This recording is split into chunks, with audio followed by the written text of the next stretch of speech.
Trading is a good way of making significant amount of money. With trading, you basically work for yourself and you decide when you want to work. Hello, my name is Ike Chukwuede, and in this video, I'll be talking about some of the things that you need to know before going into day trading. If you're watching this video, it is probably the universe telling you to like and subscribe. Please like and subscribe. All over the internet, you see people showing off how much money they've made in trading.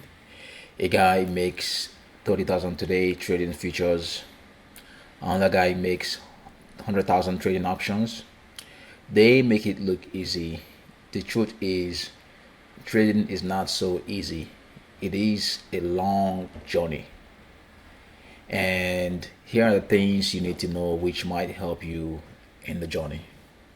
The first thing that you need to do is to learn. Take a look at any profession you can possibly imagine: engineering, law, medicine. It takes a lot and it takes considerable effort. Think about a doctor, for example. A doctor has to go through so many years of education, and then they would have to write an exam to qualify as a doctor. Trading is no different, except that it is easy for anyone to get into day trading, and the entry barrier in trading, or the entry barrier for trading, is pretty low. Anyone can get pretty much into trading, but success in trading is not easy, it's difficult. You will need to learn a lot and spend a lot of time in trading to be successful in it, just like medicine, law, or any other profession that you can imagine. But the good thing is that there are a lot of resources to learn from, such as books. I've already made a video in the past about books that helped me in trading, which I'll link down below. Books are a great place to, or a great way to learn, and is also a great place to start. When I started my own journey, it was from books that I started with. And at some point, I had to get my hands dirty, and then I moved into charts. So it was from books to charts. I've already made videos about books in the past, but there are two books that I would recommend to new traders. The first book is Technical Analysis of the Financial Markets by John J. Murphy, and the second book is Elliott Wave Principle, Time in the Charts. So now, books are good, but they may not be enough. There has to be a practical aspect of it, and you have to get your hands dirty. And for trading, the practical aspect of it is time in the charts, which is how much time or you have to spend in the chart, just how much time you have to spend watching the charts, looking at charts. That is a very important aspect of trading too. Just like a chemist who spends a lot of hours in the lab, same thing goes to a trader. A trader, you have to spend a lot of hours in the charts. This is simply getting your hands dirty by actually doing it, which is trading in the markets. And if you look at any successful traders you can look at, you would see that many of them have spent a lot of hours in the charts. You don't expect to get into day trading, to begin trading today and expect to make good money from it. Yeah, we're talking about you have to spend at least 2 years just observing, watching the charts. You have to spend a lot of hours on the chart.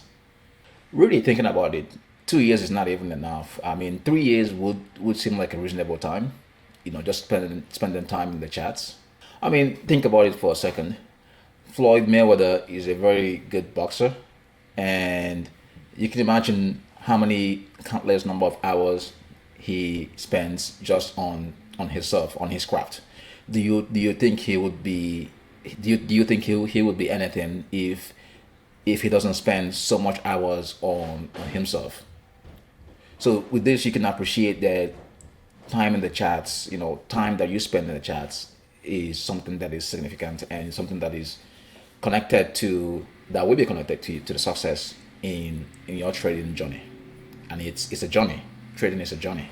So if you are a new trader and deposit a huge sum of money in your brokerage account thinking that you will be all right, the truth is you won't.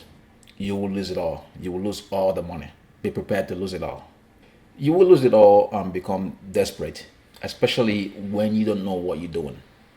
This is a common thing you will see with only traders. They put in huge sum of money thinking that they're gonna make it big because they are new. They don't know what they're doing. The truth is you're just gonna lose it all.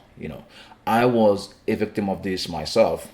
When I started trading, I put $1,000 in my brokerage account, and guess what?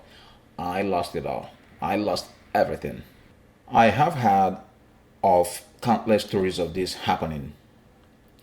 If you are a new trader, then you probably want to start with a practice or demo account. And now when you begin to feel confident, you can start with a small amount of your own real money. At the end of the day, you want to learn, but you want to lose as little of your capital as possible. That is the goal. That is your goal. Rules. Stick with your rules. As you get more familiar and confident with trading, you will quickly realize the importance of having a rule and following that rule. It is necessary. I have my own rules and I follow them to the core.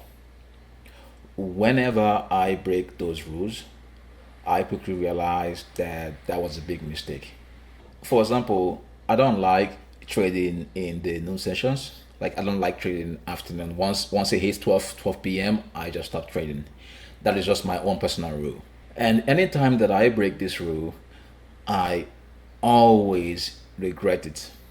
So you must stick to rule. Another one of my rule is that once I've made a good profit, once I'm in the green for the day, I stop trading for that day. I just close it. I don't care what else happens. I just stop trading. And again, anytime that I break this rule, I always and quickly regret doing so. So rules are very, very important. The market can be brutal and very unforgiving. It doesn't really care who you are. It doesn't care if you have a PhD, if you have whatever. It doesn't really care who you are. If you make a mistake, it's gonna hurt you, and it's gonna hurt really, really bad. The market does not care. So you must have a rule that works for you. You must have a rule that you should follow and that you must follow. Rules are very important and you have to stick with them. Journaling. One way you can figure out what works for you and what does not work for you is by journaling, and that is by pretty much writing down your trade. So every trade that you take, you write it down. Every trade that you open, you write it. Every trade that you close, you write it down. It is by journaling that you get to figure out, or you can get to figure out what works for you and what doesn't work. This is very important. When I first started out in day trading, I did not keep a journal, and after some time, I realized that it was just plain stupid. I kept on making the same mistakes again and again and again until I started recording my trades, every single trade in Excel sheet.